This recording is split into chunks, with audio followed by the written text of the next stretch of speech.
Well, hello, good afternoon. This is Myesha Marie coming to do our Reading the Bible together. And today we'll be reading Deuteronomy Chapter 19, 20, and 21 for today, for Monday, Tuesday, and Wednesday. We're starting off May just right? But nevertheless, we're going to go ahead and get started. When the Lord your God destroys the nations whose land he is giving you, you will take over their land and settle in their towns and homes. Then you must set apart 3 cities of refuge in the land the Lord your God is giving you.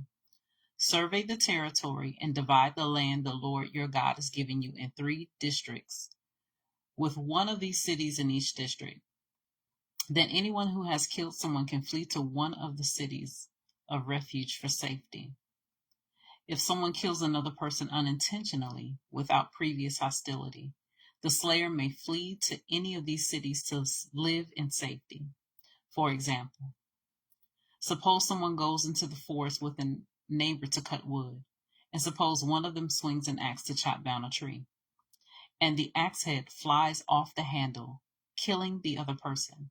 In such cases, the slayer may flee to one of the cities of refuge to live in safety. If the distance to the nearest city of refuge is too far, an enraged avenger might be able to chase down and kill the person who caused the death.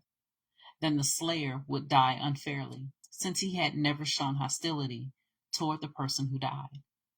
That is why I'm commanding you to set aside 3 cities of refuge.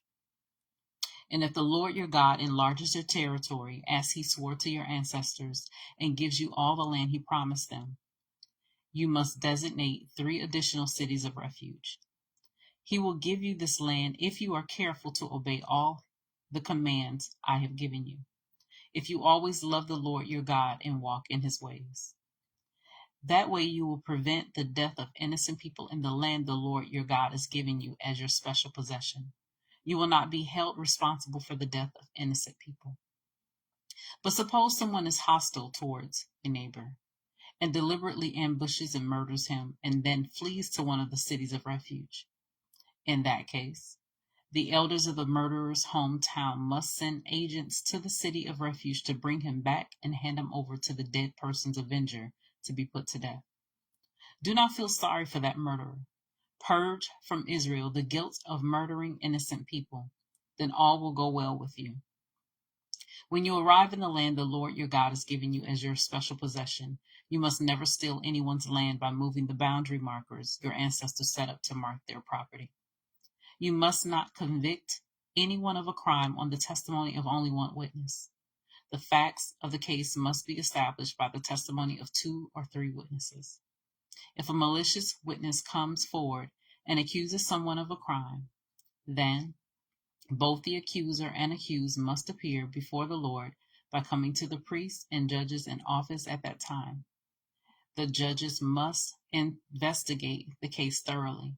If the accuser has brought false charges against the fellow Israelite, you must impose on the accuser the sentence he intended for the other person. In this way, you will purge such evil from among you. Then the rest of the people will hear about it and be afraid to do such an evil thing. You must show no pity for the guilty. Your rule should be for life, life for life, eye for eye, tooth for tooth, hand for hand, foot to foot, foot for foot. Deuteronomy Chapter 20. When you go out to fight your enemies and you face horses and chariots and an army greater than your own, do not be afraid.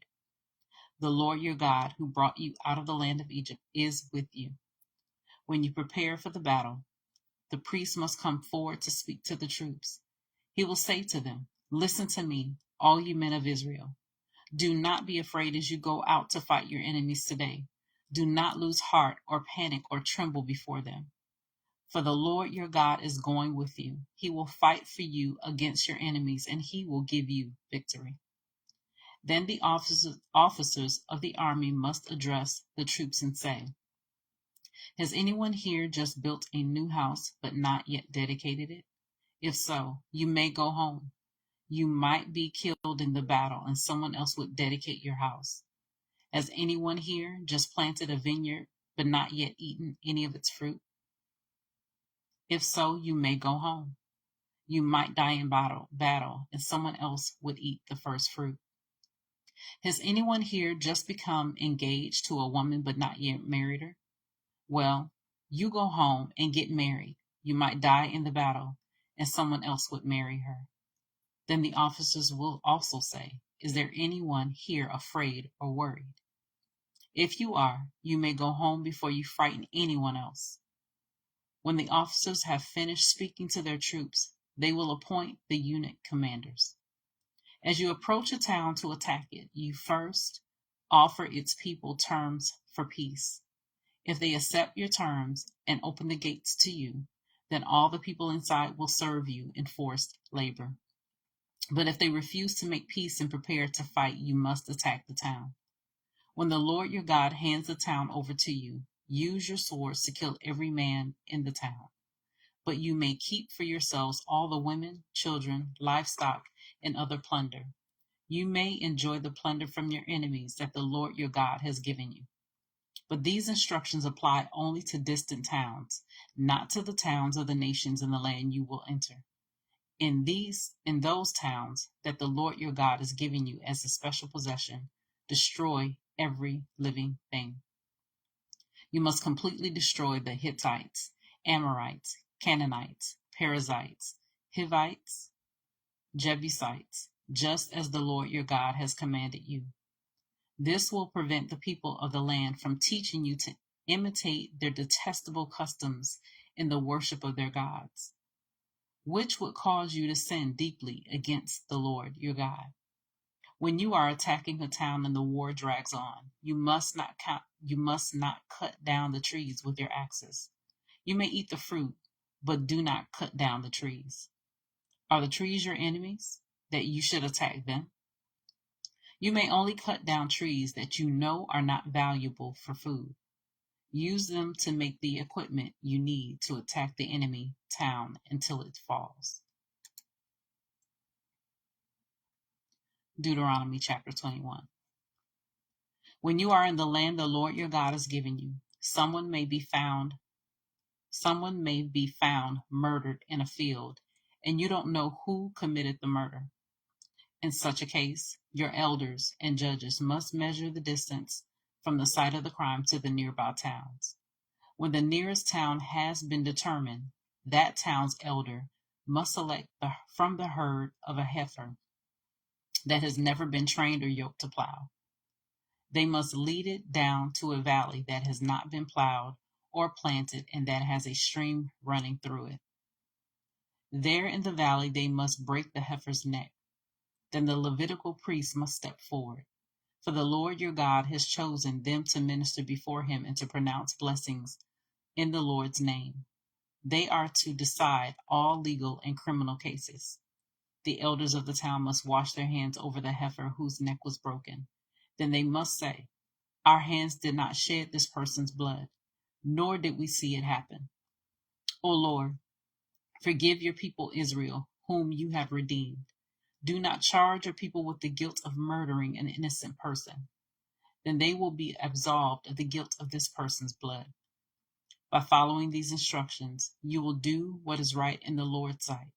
It will cleanse the guilt of murder from your community. Suppose you go out to war against your enemies and the Lord your God hands them over to you and you take some of them captives. And suppose you see among the captives a beautiful woman and you are attracted to her and want to marry her.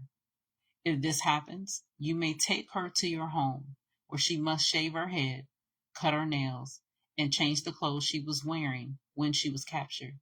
She will stay in your home. Then you may marry her, and you will be her husband, and she will be your wife. But if you marry her and she does not please you, you must let her go free.